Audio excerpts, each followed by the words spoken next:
Hello everyone. आज की class में आप लोग देखेंगे कि हम पैरोल का यूज़ कैसे करते हैं और क्यों करते हैं। जैसा कि पैरोल का यूज़ जो है सो एम्प्लॉय के सैलरी शीट को डिफाइन करने के लिए होता है, जिसके अंतर्गत हम एम्प्लॉय के सारे डिटेल्स वगैरह भी ऐड कर सकते हैं। उसको कितना सैलरी मिला है, उसमें कितना एचआरए मिला है, कितना उसका डियरेंस अलाउंस मिला है, कितना मेडिकल अलाउंस है, कितना उसका पीएफ कट रहा है, वो सारा डिटेल्स हम उसमें डिफाइन कर सकते हैं। और बहुत सारे जितने भी एम्प्लॉय है मेरे, सारे एम्प्लॉय का हम उसमें एक साथ कर सकते हैं। तो कैसे करेंगे हम उसको देखते हैं। उसके लिए हमें करना क्या है ना, टैली ओपन करना है। टैली ओपन करने के बाद हम एक नया कंपनी क्रिएट कर लेते हैं कि किस कंपनी में हमें वो चीज़ का यूज़ करना है। जैसे कि कंपनी का नाम ही दे देते हैं हम पैरोल डाटा, ठीक है ना। और यहाँ पे अपना कंट्री दे देते हैं, फिर स्टेट दे देते हैं, यानी सारा डिटेल्स आप अपना यहाँ पे डाल दीजिएगा। हम यहाँ पे ईयर ले लेते हैं 1/4/2019 का, और हमने इसको एक्सेप्ट कर लिया है। फिर उसके बाद हमें क्या करना है ना कि सेकंड स्टेप्स में कीबोर्ड पे F11 प्रेस करना है। F11 प्रेस करने के बाद अकाउंटिंग फीचर्स के अंतर्गत हम यहाँ पे क्या करेंगे ना कि मेंटेन पैरोल को यस करेंगे। और यहीं पे आप देख सकते हैं कि मेंटेन मोर देन 1 पैरोल, इसको भी हमने यस कर लिया है, कंट्रोल से एक्सेप्ट कर लिया है। तो पैरोल इन्फॉर्मेशन इसमें आ चुका है मास्टर ग्रुप के अंतर्गत। और इसमें करना क्या है ना कि पैरोल इन्फॉर्मेशन पे जाने के बाद अब हम यहाँ पे क्या करेंगे ना, सबसे पहला काम रहेगा मेरा एम्प्लॉय ग्रुप्स क्रिएट करना। तो हम यहाँ पे एम्प्लॉय ग्रुप्स क्रिएट करते हैं। एम्प्लॉय ग्रुप्स में जैसे कि मेरे पास जितने भी डिपार्टमेंट्स हैं, उस डिपार्टमेंट्स को हम उसमें ऐड करना चाहते हैं। तो यहाँ पे हम डिपार्टमेंट्स का नाम दे देते हैं। जैसे कि मेरे पास अकाउंट्स डिपार्टमेंट के हैं, तो हम यहाँ पर ले लेते हैं अकाउंट्स, और हमने इसको एक्सेप्ट कर लिया। फिर उसके बाद मेरे पास सेल्स डिपार्टमेंट के हैं, तो हमने यहाँ पे ले लिया सेल्स डिपार्टमेंट, और हमने इसको एक्सेप्ट कर लिया। फिर आगे बढ़ते हैं, हमने एम्प्लॉय ग्रुप्स क्रिएट कर लिया है। अब सेकंड नंबर में क्या रहेगा ना मेरा, इन यूनिट ऑफ वर्क्स तैयार करना, यूनिट तैयार करना है कि उसका क्या यूनिट है। तो जैसा कि इसमें करना क्या है ना कि हमें सबसे पहले एम्प्लॉय को डे बाय डे रखना है, मेंटेन करना है। तो हम यहाँ पे ले लेते हैं डे, तो डे का यहाँ पे ले लेते हैं डेज, और यहाँ पे 0 रखते हैं। हमने इसको एक्सेप्ट कर लिया, डे में काम करेगा। फिर उसके बाद आवर में काम करेगा, तो हमने यहाँ पे ले लिया एच आर यानी कि आवर, और हमने इसको भी एक्सेप्ट कर लिया। एचआर के बाद वो क्या करेंगे ना, मिनट्स, क्योंकि एचआर किस में कन्वर्ट होगा, मिनट्स में। तो हम यहाँ पे ले लेते हैं MIN यानी कि मिनट्स, और हमने इसको एक्सेप्ट कर लिया। तो हमने सिंपल एंट्री बना लिया है। अब उसके बाद हम क्या करेंगे ना कि कंपाउंड एंट्री बनाते हैं। कंपाउंड एंट्री में कितने आवर में एक आवर में कितने मिनट्स होते हैं, हम वो चीज़ ऐड करेंगे। तो यहाँ पे सिंपल परसेंट चले जाते हैं कंपाउंड में। तो कंपाउंड में जाने के बाद यहाँ पे ले लेते हैं एच आर ऑफ 60 लेके यहाँ पे ले लेते हैं मिनट्स, यानी कि 1 घंटे में 60 मिनट उसमें ऐड कर दिए हैं। फिर उसके बाद हम यहाँ पे ले लेते हैं डे। तो एक दिन काम करेगा, तो एक दिन में कितने घंटे काम करेंगे एम्प्लॉई, तो हम यहाँ पे ले लेते हैं 8.5 घंटा। तो हम यहाँ पे ले लेते हैं 8.5। आगे बढ़ते हैं, तो 8.5 में क्या होगा ना कि 8.5 घंटा होगा या मिनट होगा, तो 8.5 घंटा होना चाहिए। तो 1 घंटे में 60 मिनट है, तो 8.5 घंटे में जितने भी मिनट्स होंगे वो अपने आप मल्टीप्लाई हो जाएंगे। तो हम यहाँ पे सिंपल यूनिट्स भी बना चुके हैं और कंपाउंड यूनिट्स भी बना चुके हैं, ठीक है। सेकेंड स्टेप्स भी मेरा क्लियर हो चुका है। थर्ड स्टेप में हम क्या करेंगे ना, अटेंडेंस या प्रोडक्शन टाइप, हम इसमें जाकर अपना अटेंडेंस क्रिएट करते हैं। तो सबसे पहले बना लेते हैं अब्सेंट का। तो यहाँ पे ले लेते हैं अब्सेंट, हमने यहाँ पे अब्सेंट ले लिया।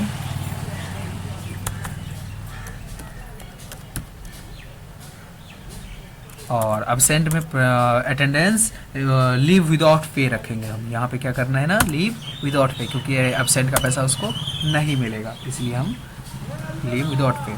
फिर उसके बाद ले लेते हैं ओवर टाइम। ओवर टाइम जो काम करेंगे उसका, तो ओवर टाइम में क्या है ना कि इसमें ले लेते हैं अटेंडेंस लीव विथ पे। हमने यहाँ पे दोनों क्रिएट कर लिया है। तो आप यहाँ पे देख सकते हैं कि हमने एम्प्लॉय ग्रुप्स बना लिया है, यूनिट्स बना लिया है, और उसके बाद अटेंडेंस प्रोडक्शन टैब भी बना लिया है। अब हम उसके बाद चलते हैं फोर्थ स्टेप्स में एम्प्लॉयज़ क्रिएट करने के लिए। तो हमने यहाँ पे एम्प्लॉय क्रिएट कर लिया है। एम्प्लॉय में हम क्या करते हैं ना कि जो नाम होगा वो हम नाम डालते हैं एम्प्लॉय का। जैसे कि यहाँ पे ले लेते हैं भावेश कुमार, एम्प्लॉय है मेरा। अब इसका अंडर क्या है, कौन से डिपार्टमेंट्स के अंतर्गत हैं, तो ये अकाउंट्स डिपार्टमेंट के अंतर्गत है। हमने यहाँ पे अकाउंट्स डिपार्टमेंट दे दिया। इसका ज्वाइनिंग कब हुआ था, तो यहाँ पे हम ये ले लेते हैं कि 1 अप्रैल को इसका ज्वाइनिंग हुआ था, या फिर 1 मई ही दे देते हैं कि 1 मई को इसका ज्वाइनिंग हुआ था। डिफाइन सैलरी को अभी हम क्या करते हैं ना, नो रखते हैं। आगे बढ़ते हैं। फिर यहाँ पे एम्प्लॉय नंबर, तो इसका जो एम्प्लॉय नंबर होगा हम यहाँ पे 0 जो भी है उसका हम डाल देते हैं।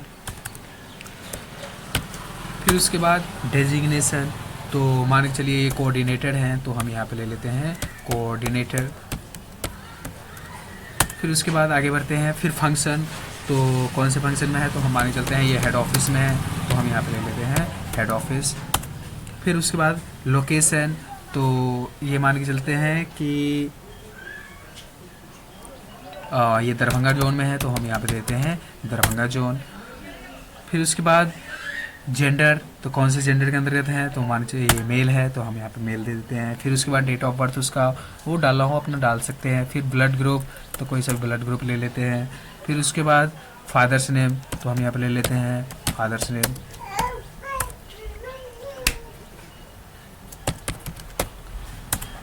फिर उसका एड्रेस वगैरह, तो वो यहाँ पे एड्रेस हम दे देते हैं।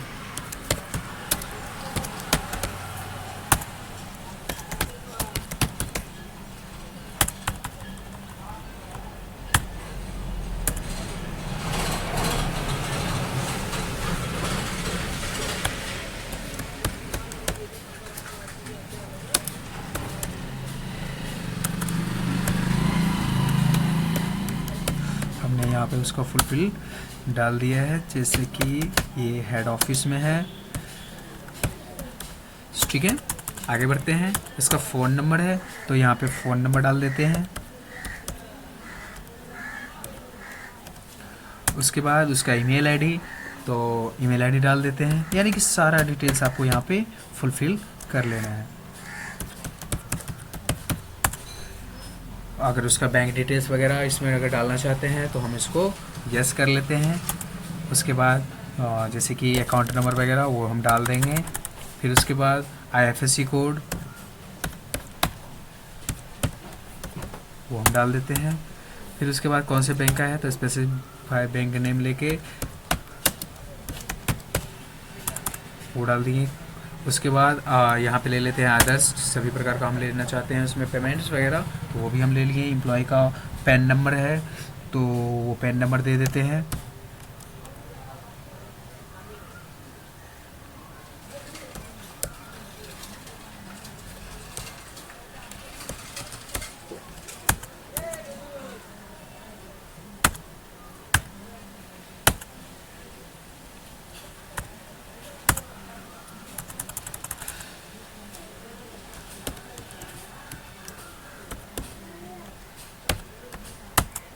फिर उसके बाद उसका आधार नंबर, फिर उसके बाद यूनिवर्सल अकाउंट नंबर या PF नंबर, वो सब सारा चीज़ आप यहाँ पे ऐड कर लेंगे। तो हमने एक एम्प्लॉय अभी तक क्रिएट कर लिया है। फिर दूसरा एम्प्लॉय का बनाना होगा, तो बस ऐसे ही हम यहाँ पे बना देंगे। जैसे कि ये जो है सो मान के चलते हैं कि सेल्स डिपार्टमेंट में है, तो हम यहाँ पे ले लेते हैं सेल्स डिपार्टमेंट। इसका भी ज्वाइनिंग कब हुआ था, तो ये भी 1 मई के डेट में ज्वाइनिंग लिया था। फिर उसके बाद एम्प्लॉई नंबर, तो यहाँ पे ले लेते हैं एम्प्लॉई नंबर। फिर उसके बाद डेजिग्नेशन, तो ये मान लीजिए मैनेजर पोस्ट पे है, तो हम यहाँ पे ले लेते हैं मैनेजर। फंक्शन, तो ये जो है सो कौन से फंक्शन में है, तो मार्केटिंग डिपार्टमेंट्स में है, सेल्स में मार्केटिंग सिक्योरिटी पे है। लोकेशन,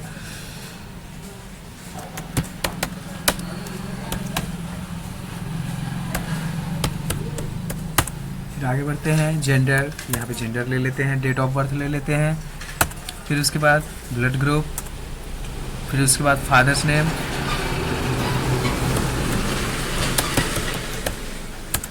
एड्रेस वगैरह से जो भी आपको देना हो वो आप यहाँ पे डाल सकते हैं।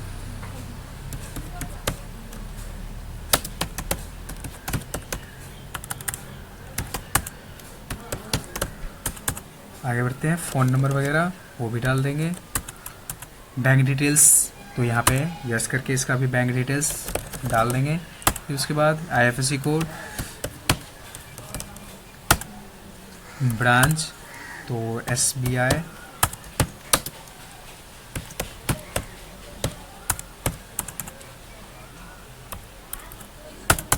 और उसका पैन नंबर वगैरह, तो यहाँ पे हम वो भी डाल देंगे, आधार नंबर, और हमने इसको एक्सेप्ट कर लिया। हमने 2 एम्प्लॉय बना लिया है। और भी अगर बनाना हो तो बस ऐसे ही हम उसमें क्रिएट करते चलेंगे। तो हमने अभी क्या बना लिया है, एम्प्लॉय बना लिया है।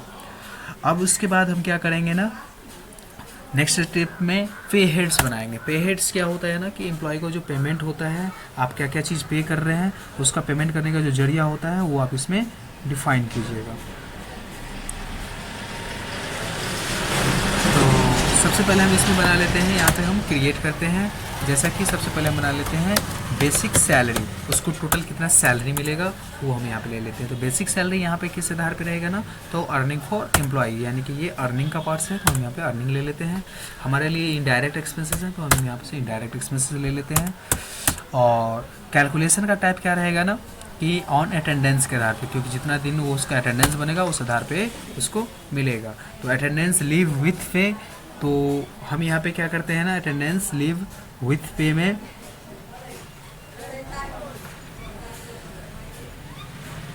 यहाँ पे प्रेजेंट ले लेते हैं, क्योंकि किस हिसाब से वो रहेगा, उसका जो सैलरी मिलेगा किस हिसाब से मिलेगा, अटेंडेंस विथ पे। तो यहाँ पे हम अभी तो सिर्फ ओवर टाइम आ रहा है, तो यहाँ पे हम Alt+C करके प्रेजेंट बना सकते हैं।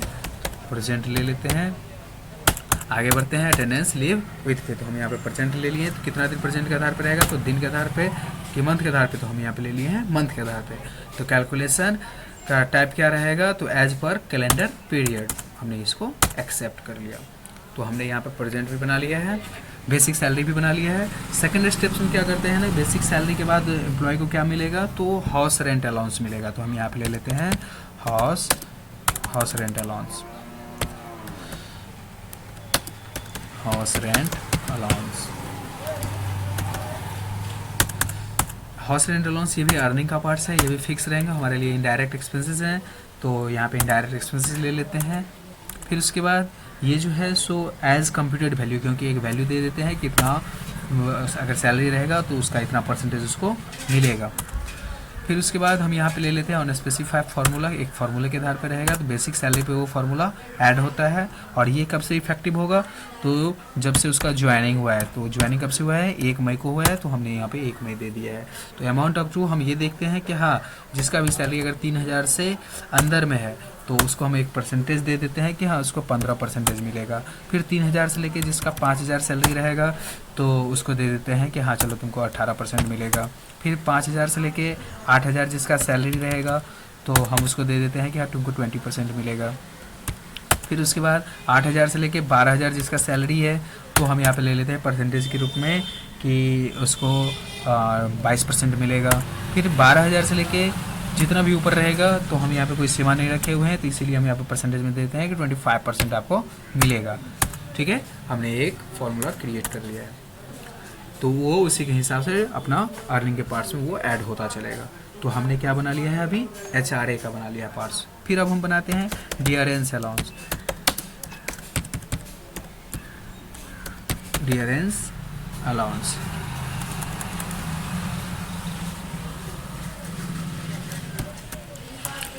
ये भी अर्निंग का पार्ट्स है, ये भी फिक्स रहेंगे। हमारे लिए क्या है ना, इनडायरेक्ट एक्सपेंसेस है। एज यहाँ पे भी क्या करेंगे ना, एज कंप्यूटेड वैल्यू, क्योंकि इसका भी एक फॉर्मूला रहेगा, उस आधार पे वो करता रहेगा। तो हम यहाँ पे भी क्या करते हैं, एज कंप्यूटेड वैल्यू, और ये भी क्या है ना, ऑन स्पेसिफाई फॉर्मूले के आधार पे। तो हम यहाँ पे ले लेते हैं ऑन स्पेसिफिक फार्मूला। तो इसमें क्या क्या चीज़ ऐड होंगे, तो only for basic salary he add होंगे। और कब से ये इफेक्टिव होंगे, तो 1 मई से इफेक्टिव होंगे। तो यहाँ पे अमाउंट अप टू कितना से ऊपर, तो हम ये देख के चलते हैं कि 3000 से जो भी नीचे रहेंगे तो उसको हम एक यहाँ पे वैल्यू दे देते हैं, क्या तुमको 750 रुपये मिलेगा, 800 रुपये मिलेगा, तो हम यहाँ पे वो दे देते हैं। 3000 से लेके 5000 के बीच में जो भी वैल्यू रहेंगे तो उसका सैलरी रहेंगे, तो उसको हम ये देखते हैं कि हाँ तुमको 1000 रुपया डियरेंस अलाउंस मिलेंगे। फिर 5000 से लेके 8000 के बीच में जो भी रहेंगे तो उसको भी हम एक वैल्यू दे देते हैं कि हाँ तुमको 1250 रुपया मिलेगा। तो उस आधार पे हम यहाँ पे क्लियर कर रहे हैं। फिर 8000 से लेके 12000, तो यहाँ पे भी वैल्यू दे देते हैं कि 1400 मिलेंगे। फिर 12,000 से जो भी ऊपर रहेंगे तो हमने उसको दे दिया वैल्यू के रूप में कि हाँ तुमको 1800 रुपया मिलेगा, तो हम यहाँ पे 1800 तक दे दिए, हमने इसको एक्सेप्ट कर लिया है। तो हम यहाँ पे अभी क्या बना चुके हैं, डियरेंस अलाउंस। फिर उसके बाद हम क्या बनाते हैं ना, कॉन्वेंसी। कॉन्वेंसी ये भी हमारे लिए क्या है ना कि अर्निंग फॉर एम्प्लॉइज़ है, और ये भी इनडायरेक्ट एक्सपेंसेस के पार्ट हैं, तो हम यहाँ पे डायरेक्ट एक्सपेंसेस ले लेते हैं।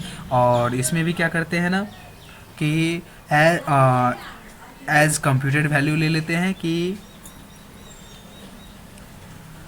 जैसे कि सबसे पहले इसमें दे देना है कि इनडायरेक्ट एक्सपेंसेस के रूप में है हमारे लिए, तो इनडायरेक्ट एक्सपेंसेस ले लेते हैं। और यहाँ पे ऑन अटेंडेंस के आधार पे, क्योंकि जितना अटेंडेंस रहेगा उस हिसाब से उसको कॉन्वेंसी मिलेगा।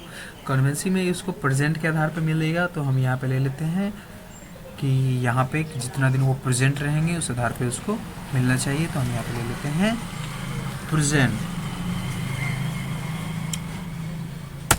फिर उसके बाद वो किस आधार पे रहेंगे, तो मंथ के आधार पे रहेंगे, तो हम यहाँ पे ले लेते हैं मंथ, और एज पर कैलेंडर पीरियड के अनुसार। तो हमने यहाँ पे कॉन्वेंसी बना लिया है। फिर उसके बाद नेक्स्ट में हम बनाते हैं मेडिकल अलाउंस, तो यहाँ पे ले लेते हैं मेडिकल अलाउंस। मेडिकल अलाउंस ये भी अर्निंग का पार्ट्स है, ये भी फिक्स रहेंगे और हमारे लिए इनडायरेक्ट एक्सपेंसेस हैं। और इसका भी क्या करेंगे ना हम यहाँ पे कि ऑन अटेंडेंस के आधार पे रखते हैं कि जितना दिन वो अटेंडेंस रहेंगे बने हुए उस आधार से उसको मिलेगा, तो ऑन अटेंडेंस ले लेते हैं। यहाँ पे आप देख सकते हैं कि अटेंडेंस लीव विथ पे है, अगर लीव विदाउट पे रहता तो हम इसमें से एब्सेंट को लेते हैं, लेकिन ये अटेंडेंस लीव विथ पे है, इसलिए हम इसमें से किसको लेते हैं, प्रेजेंट को लेते हैं। अब उसका कैलकुलेशन किस आधार पे होगा, तो मंथली के आधार पे होगा और एज पर कैलेंडर पीरियड के अनुसार। तो हमने यहाँ पे मेडिकल अलाउंस का भी बना लिया है। फिर उसके बाद हम बनाते हैं एम्प्लॉई पीएफ, प्रोविडेंट फंड।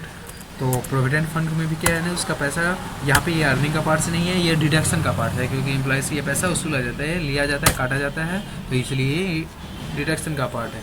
तो हमारे लिए क्या है ना, ये लायबिलिटीज़ है, तो हम इसको करंट लायबिलिटीज़ ग्रुप के अंतर्गत रखते हैं। पे स्लिप पे इसका नाम क्या होना चाहिए, तो एम्प्लॉय पीएफ होना चाहिए।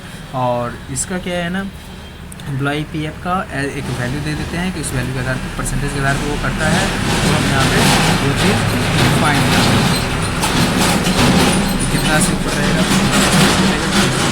कितना परसेंटेज कटेगा। तो यहाँ पे हम आगे बढ़ते हैं ऑन स्पेसिफाइड फार्मूला के आधार पे। तो पीएफ जो कटेगा, तो पीएफ में क्या क्या चीज़ रहेगा, तो बेसिक सैलरी और प्लस डियरेंस अलाउंस। तो हम यहाँ पे सबसे पहले ले लेते हैं बेसिक सैलरी, फिर ऐड पे ऐड करके हम यहाँ से ले लेते हैं डियरेंस अलाउंस। और ये इफेक्टिव कब से होगा, तो 1/5 से होगा, तो हमने यहाँ पे दे दिया 1/5। तो कितने अमाउंट से ऊपर रहेंगे, तो हम यहाँ पे देते हैं कि 5000 से जो भी नीचे रहेंगे तो उसको 5000 नहीं, हम एक दे देते हैं कि हाँ जिसका भी 8000, हम दो ही वैल्यू रखते हैं कि जिसका भी 8000 से परसेंटेज ऊपर रहेंगे, नीचे रहेंगे, तो उसको ये 12% रख देते हैं कि हाँ उसको 12% मिलेगा। और जो उससे ऊपर भी रहेंगे तो उसका भी हम दे देते हैं कि तुम्हारा भी 12%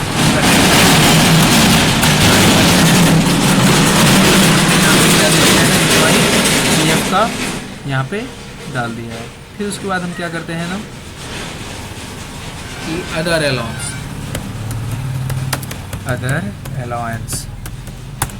ये भी क्या है ना, अर्निंग का पार्ट है, तो यहाँ पे अर्निंग दे देते हैं, ये भी फिक्स है, तो हम यहाँ पे इसको इनडायरेक्ट एक्सपेंसेस के अंतर्गत रखते हैं। और इसको भी क्या करते हैं ना कि फ्लैट रेट के अंतर्गत रख देते हैं कि एक वैल्यू दे देंगे कि किस आधार पे उसको मिलेगा अदर अलाउंस। तो हम यहाँ पे नॉट अप्लीकेबल करके आगे बढ़ते हैं, इसको एक्सेप्ट कर लेते हैं। अदर अलाउंस के बाद हम यहाँ पे प्रोफेशनल टैक्स का एक और बना लेते हैं, प्रोफेशनल टैक्स। ये भी क्या है ना, हमारे लिए ये जो है सो एम्प्लॉई स्टेशनरी डिडक्शन का पार्ट्स है, तो हम यहाँ पे ले लेते हैं एम्प्लॉई स्टेशनरी डिडक्शन। और ये हमारे लिए करंट लायबिलिटीज़ हैं, तो करंट लायबिलिटीज़ ले लेते हैं और नॉट अप्लीकेबल करके ऑन स्पेसिफिक फार्मूले के आधार पे रहेगा कि ऑन करेंट अर्निंग टोटल, तो ऑन करेंट अर्निंग टोटल के आधार पे तो हम यहाँ पे देते हैं कि 1/5 से ये इफेक्टिव होगा, तो अमाउंट अप टू कितना से तो ये हम लेके चलते हैं कि 3000 से जो भी नीचे के रहेंगे तो उसका हम यहाँ पे एक वैल्यू दे देते हैं कि 3000 से जो कम रहेंगे तो उसमें एक भी रुपया नहीं लगेगा। फिर 3000 से लेके 5000 के जो भी बीच में रहेंगे तो उसका हम एक वैल्यू दे देते हैं कि उसको चलो 60 रुपया प्रोफेशनल टैक्स के रूप में कटेगा। फिर 5000 से लेके 8000 के जो भी बीच में रहेंगे तो उसका भी हम एक वैल्यू दे देते हैं कि हाँ तुम्हारा 100 रुपया कटेगा। और 8000 से लेके 12000 के बीच में जो भी रहेंगे तो उसका भी हम एक वैल्यू दे देते हैं कि तुम्हारा 150 रुपये कटेगा। और जो भी 12000 से ऊपर रहेंगे तो उसका हम दे देते हैं कि तुम्हारा 200 रुपये कटेगा। तो इस तरह से हम यहाँ पे एक फॉर्मूला ऐड कर चुके हैं और हमने इसको एक्सेप्ट कर लिया। ठीक है, तो प्रोफेशनल टैक्स का भी हम बना चुके हैं, सारा पे हेड्स लगभग में हम बना चुके हैं। अगर आपको और भी अगर कुछ ऐड करना हो तो इसी तरह से पे हेड्स में हम ऐड करते चलेंगे। अब नेक्स्ट स्टेप्स मेरा रहेगा सैलरी डिटेल्स, यानी सैलरी अभी हमें डिफाइन करना है कि किसको कितना सैलरी और कैसे मिलेगा। तो मेरे पास 2 ग्रुप्स हैं, अकाउंट्स ग्रुप और सेल्स ग्रुप। तो ग्रुप के अनुसार नहीं, अगर हम एम्प्लॉय के अनुसार उसको पेमेंट देना चाहते हैं तो एम्प्लॉय को ही हम सेलेक्ट करते हैं। तो सबसे पहले हम ले लेते हैं भाविस। तो आप यहाँ पे देख सकते हैं कि अपने आप उसका ग्रुप्स भी आ चुका है। तो इसका इफेक्टिव फ्रॉम कब से इफेक्ट होगा, तो हम ये दे देते हैं कि हाँ चलो हम मई का जो है सो इसमें इफेक्टिव कर रहे हैं। तो मई ले लिए, बेसिक सैलरी हम ले लेते हैं। सबसे पहला था बेसिक सैलरी। तो बेसिक सैलरी का कैलकुलेशन किस हिसाब से होगा, ऑन अटेंडेंस। जितना दिन वो अटेंडेंस अब जितना दिन वो प्रेजेंट रहेगा उतना ही इनका उसको मिलेगा। तो बेसिक सैलरी का हम बना लेते हैं कि हाँ चलो उसका बेसिक सैलरी जो है सो 8000 रुपया उसका बेसिक सैलरी है, तो हमने यहाँ पे 8000 दे दिया। फिर उसके बाद कन्वेंसी, तो कन्वेंसी के रूप में उसको हम ये देते हैं कि हाँ 1000 रुपया तुमको कन्वेंसी मिलेगा, तो कन्वेंसी देते हैं। फिर उसके बाद डियरेंस अलाउंस, फिर उसके बाद एम्प्लॉई पीएफ, फिर उसके बाद हाउस रेंट अलाउंस, फिर उसके बाद मेडिकल अलाउंस। मेडिकल अलाउंस उसको कितना मिलेगा, तो हम ये देते हैं कि चलो 1250 रुपया मेडिकल अलाउंस मिलेंगे। फिर उसके बाद अदर अलाउंस, तो ये देते हैं कि चलो 700 रुपया तुमको अदर अलाउंस मिलेंगे। फिर उसके बाद आता है प्रोफेशनल टैक्स, वो अपने आप कट जाएगा। तो आप यहाँ पे देख सकते हैं कि जितना भी वैल्यू हमने इंटर किया है तो वो किसी अनुसार थे, तो ऑन अटेंडेंस या फिर कंप्यूटेड वैल्यू के आधार पे थे। बाद में कि जिसका भी फॉर्मूला एज कंप्यूटेड वैल्यू के आधार पे था तो वो अपने आप वो कटता चलेगा। तो ये कौन से महीने का था, तो 1 मई का था। अगर आप 1 जून का भी देना चाहते हैं तो जून का भी ऐड कर सकते हैं, जुलाई का देना चाहते हैं तो जुलाई का, तो हर एक महीने का आप यहाँ पे कर सकते हैं। ठीक है, जैसे कि हम यहाँ पे जून का देना चाहते हैं तो 1/6 हम देते हैं और इंटर करते हैं। अगर हमें सभी को ऐसा ही चाहिए, सेम सैलरी रहेगा, तो हम यहाँ पे क्या करेंगे ना कि कॉपी फ्रॉम प्रीवियस वैल्यू, जैसे हम ये इंटर करेंगे अपने आप जो है सो वो ऐड हो जाएगा। अगर आपको उसको सैलरी में कुछ बढ़ावा करना है तो आप बढ़ा भी सकते हैं, कम करना चाहते हैं तो कम भी कर सकते हैं। तो इस तरह से आप उसमें ऐड कर सकते हैं। तो जिस महीने का देना हो तो उस महीने का हम यहाँ पे दे सकते हैं। जैसे कि 1 जून का दे दिया, फिर 1 जुलाई का देना चाहते हैं तो हम यहाँ पे 1 जुलाई जैसे इंटर करेंगे तो यहाँ पे है एक कॉपी फ्रॉम प्रीवियस वैल्यू, एक है स्टार्ट फ्रेश। अगर आप कॉपी फ्रॉम प्रीवियस वैल्यू करते हैं तो जो यानी पिछले महीने का जो इतना भी था वो सारा इसमें भी ऐड हो जाएगा। अगर आप स्टार्ट फ्रेश करते हैं तो सिंगल बाय सिंगल आपको फिर से वो चीज़ ऐड करना पड़ेगा। जैसे कि हम यहाँ पे देखते हैं कि जुलाई मंथ में हम क्या करते हैं ना कि उसका सैलरी कर देते हैं 10,000 और कन्वेंसी जो है उसका हम 1200 रुपया कर देते हैं। और मेडिकल अलाउंस हम क्या करते हैं ना 1500 रुपया, यानी कि वैल्यू हम कुछ चेंज कर देते हैं।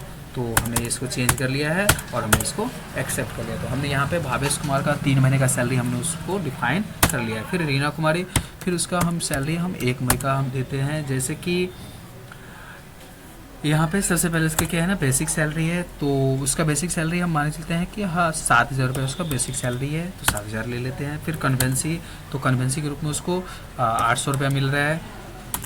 फिर उसके बाद डियरेंस अलाउंस, फिर एम्प्लॉय पीएफ, फिर house rent allowance, medical allowance के रूप में उसको 750 रुपया मिल रहा है, तो 750 रुपया दे देते हैं। फिर अदर अलाउंस में जैसे कि उसको 1200 रुपया मिल रहा है, तो हम 1200 दे देते हैं। फिर प्रोफेशनल टैक्स, फिर एंड ऑफ लिस्ट। फिर 1 मई का हो गया। अगर 1 जून का भी देना चाहते हैं तो यहाँ पे 1 जून दे देते हैं। अगर कॉपी फ्रॉम फ्रेश पुराना वाला ही लेना चाहते हैं तो यहाँ पे पुराना ही ले लेते हैं। अब जैसे कि इस महीने उसका सैलरी जो है सो 10,000 हो गया है, तो हम यहाँ पे ले लेते हैं 10,000। कन्वेंसी के रूप में 1000 रुपये उसको मिलना चाहिए, तो हम यहाँ पे 1000 रुपये दे देते हैं। अदर अलाउंस में उसको 1200 रुपया हम देना चाहते हैं, 1200 दे देते हैं। मेडिकल अलाउंस में, अदर अलाउंस में जैसे कि हम उसको 1500 देना चाहते हैं तो 1500, यानी कुछ भी चेंजिंग कर लेंगे और इसको एक्सेप्ट कर लेते हैं। तो हमने क्या क्या चीज़ इसमें एम्प्लॉय ग्रुप बना लिया है, यूनिट्स ऑफ वर्क, अटेंडेंस या प्रोडक्शन टाइप, पे हेड्स, सैलरी डिटेल्स, हमने ये सब चीज़ बना लिया है। अब नेक्स्ट स्टेप्स मेरा क्या रहेगा ना, ट्रांजैक्शन करना, कि आप जो वाउचर एंट्री पोस्ट कीजिएगा उसका। तो चलिए हम उसके लिए क्या करते हैं ना कि पैरोल वाउचर्स पे चलते हैं। मेरा सबसे पहला काम रहेगा कि अटेंडेंस बनाना, कि कौन कितना दिन प्रेजेंट है और कौन कितना दिन अब्सेंट है, इस आधार पे। तो सबसे पहले हम F2 से डेट चेंज कर लेते हैं, कौन से डेट काम कर रहे हैं। तो हम यहाँ पे जैसे कि जैसे कि मई मंथ का हम सैलरी दे रहे हैं, तो हम यहाँ पे जून में उसका हम टोटल बनाना चाहते हैं, या फिर आप यहाँ पे 31 मई भी दे सकते हैं। तो हम यहाँ पे 31 मई भी दे देते हैं। उसके बाद आपको करना है ना कि कीबोर्ड पे कंट्रोल के साथ F5 प्रेस करना है, क्योंकि अटेंडेंस के लिए कंट्रोल के साथ F5 हमें प्रेस करना है। सबसे पहले है यहाँ पे भावेश कुमार। तो भावेश कुमार का हम क्या ले रहे हैं, तो प्रेजेंट ले रहे हैं। तो हम यहाँ पे ले लेते हैं प्रेजेंट। तो प्रेजेंट वो कितना दिन है, तो हम ये देते हैं कि हाँ वो 27 दिन प्रेजेंट है, ठीक है। तो भावेश 27 दिन अगर प्रेजेंट है, तो अब्सेंट कितना दिन है, तो हम यहाँ पे ले लेते हैं अब्सेंट। तो अब्सेंट वो 3 दिन है, हाँ 4 दिन अब्सेंट है। तो हम यहाँ पे ले लेते हैं 27 दिन प्रेजेंट है और 4 दिन अब्सेंट है। फिर रीना कुमारी, तो हम यहाँ पे ले लेते हैं, पहले ले लेते हैं प्रेजेंट। तो कितने दिन प्रेजेंट है, वो 29 दिन प्रेजेंट है। और अब्सेंट कितने दिन है, तो रीना कुमारी का हम ले लेते हैं अब्सेंट का पार्ट्स। तो ये मान सकते हैं कि 2 दिन अब्सेंट है। अगर आपको उसमें ओवर टाइम ऐड करना हो, तो आप यहाँ पे ओवर टाइम पे, जैसे कि भावेश कुमार है, तो भावेश कुमार का यहाँ पे आप ओवर टाइम लेके कर सकते हैं कि कितना ओवर टाइम वो वर्क किया है। तो हम यहाँ पे ले लेते हैं 5। तो 5 किया है, तो 5 दिन वो ओवर टाइम में लिया है। तो आप वहाँ पे दे सकते हैं। अगर नहीं देना चाहते हैं तो एंड ऑफ लिस्ट करके आगे बढ़ के इसको हम एक्सेप्ट कर लेते हैं। तो पहला काम किस चीज़ का था ना, अटेंडेंस का था। तो अटेंडेंस हमने बना लिया है।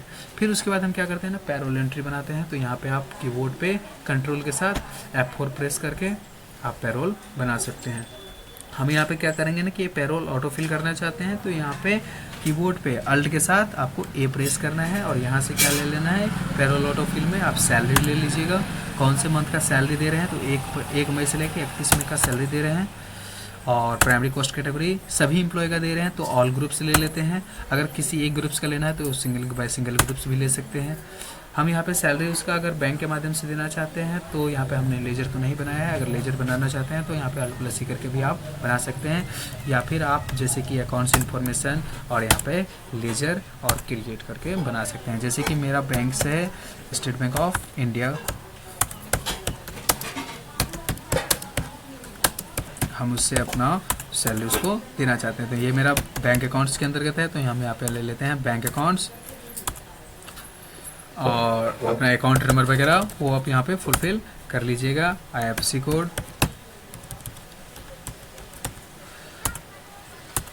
और हमने इसको एक्सेप्ट कर लिया है।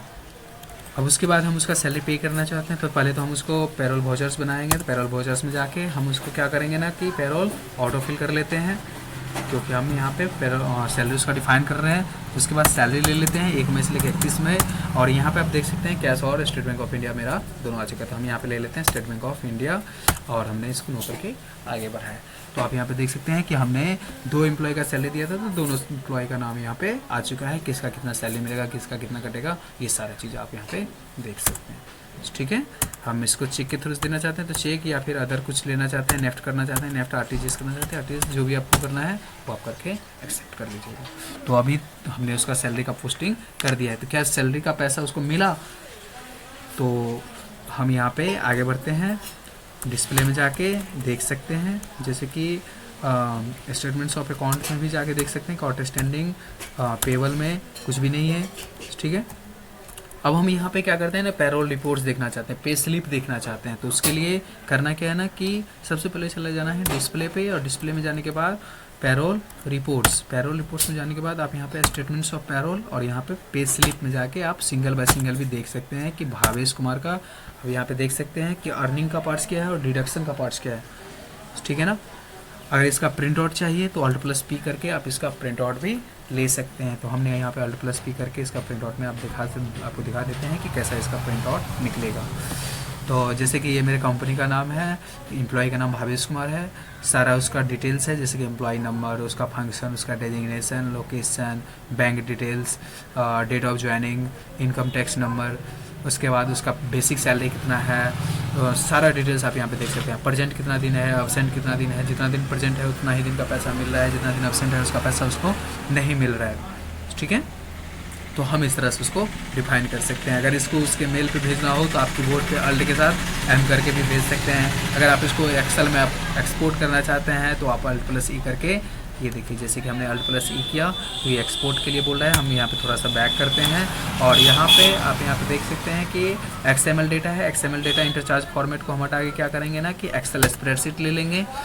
और एक्सपोर्ट लोकेशन आप इसको कहाँ पे रखना चाहते हैं, तो ये अभी फ़िलहाल कौन से ड्राइव में है, तो डी ड्राइव में है। अगर आप इसका लोकेशन किसी दूसरी लोकेशन पे रखना चाहते हैं, जैसे कि हम इसका लोकेशन ई ड्राइव में रखना चाहते हैं, तो हम यहाँ पे ई ड्राइव ले लेते हैं। अब जिस लोकेशन पे रखना चाहते हैं तो उसको रख सकते हैं। जैसे कि हमने इसको डी ड्राइव में रख लिया, लेकिन बाहर में कहीं पे रखना चाहते हैं तो इस पाथ को आप क्या करिएगा, कंट्रोल सी से कॉपी कर लेंगे। और कॉपी करने के बाद इसको हम क्या करेंगे ना, कंट्रोल अल्ट और वी से इसको पेस्ट कर देंगे। इसका नाम क्या रहेगा, तो पे स्लिप रहेगा। और हम इसको क्या करेंगे ना, एक्सेप्ट कर लेंगे, तो ये ऑटोमेटिक उसमें एक्सपोर्ट हो जाएगा। आप देख सकते हैं कि ये पे स्लिप एक्सेल फाइल में ये एक्सपोर्ट हो चुका है। ठीक है, तो इस तरह से हम एम्प्लॉय का सैलरी से डिफाइन कर लेंगे, किसमें, पैरोल में जाके। अगर आपको सभी का अटेंडेंस वगैरह देखना है तो आप अटेंडेंस रजिस्टर पे जाके अटेंडेंस भी देख सकते हैं कि मई मंथ का है, तो अटेंडेंस जैसे कि कौन कितना दिन प्रेजेंट था, कौन कितना दिन एब्सेंट था, वो आप यहाँ पे देख सकते हैं। ठीक है, थैंक यू।